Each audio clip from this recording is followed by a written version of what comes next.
৭৪তম বর্ষে ৬৬ পল্লীর পুজো মণ্ডপের নিবেদন সাতকাহন। হ্যাঁ, সাতকাহন নয়, কিন্তু সাতকাহন।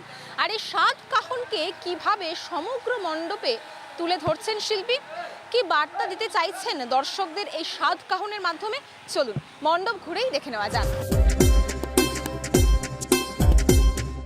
রাস্তার ধার দিয়ে হেঁটে গিয়ে যদি নাকে লাগে মশলার গন্ধ, জানবেন পাশেই আছে ৬৬ পল্লীর পুজো মণ্ডপ।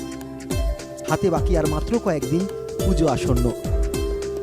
মণ্ডপ সজ্জায় চলছে তারই শেষ মুহূর্তের প্রস্তুতি। তেজপাতা, শুকনো লঙ্কা, লবঙ্গ, হলুদ, দারচিনি সহ বিভিন্ন ধরনের গোটা মশলা দিয়ে সাজিয়ে তোলা হচ্ছে মণ্ডপ, যার পরতে পরতে ফুটে উঠছে ভারতের বিভিন্ন মশলার উপাখ্যান। ভারতকে বলা হয় ল্যান্ড অফ স্পাইসেস।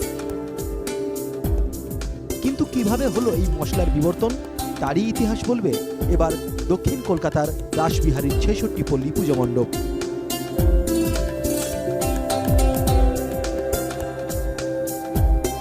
বছর ৬৬ পল্লীর ৭৪তম বর্ষ। এবছর আমাদের মূল ভাবনা হচ্ছে সানরাইজ সাতকাহন।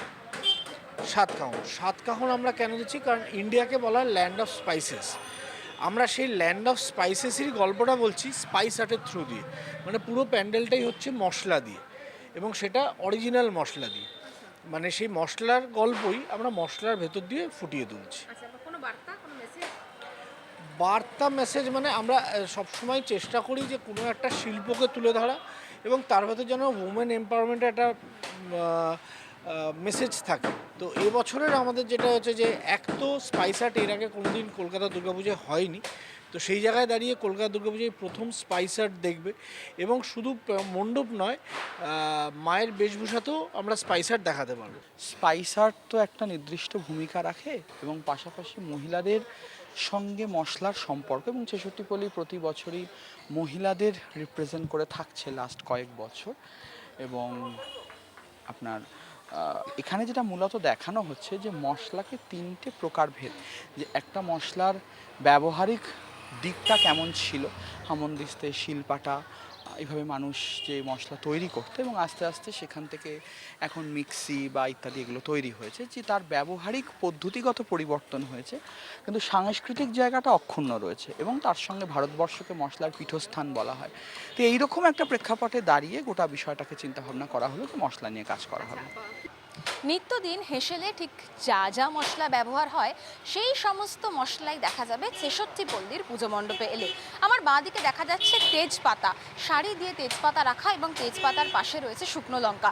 শুধু তাই নয়, হলুদ থেকে শুরু করে লঙ্কা, দারচিনি, এই সমস্ত কিছুই রয়েছে মণ্ডপ জুড়ে। সরাসরি যদি দেখা যায়, প্রতিমার পেছনে সার দিয়ে রয়েছে দারচিনি, এবং একদম গেটের ওপরে রয়েছে ডিজাইন করা শুকনো লঙ্কা, তার নিচে হলুদ এবং লবঙ্গ, অর্থাৎ বিভিন্ন ধরনের যে মশলা, সেই মশলাই কিন্তু রয়েছে মণ্ডপের একদম পরতে পরতে। আর তাই থিমের নাম সাতকাহন।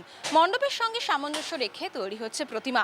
৬৬ পল্লীর পুজো এবার দর্শকদের কতটা চমক দিতে পারে তা সময় বলবে। ক্যামেরায় সুরজিৎ মণ্ডলের সঙ্গে পৃথা দাশগুপ্ত, NK TV বাংলা, কলকাতা।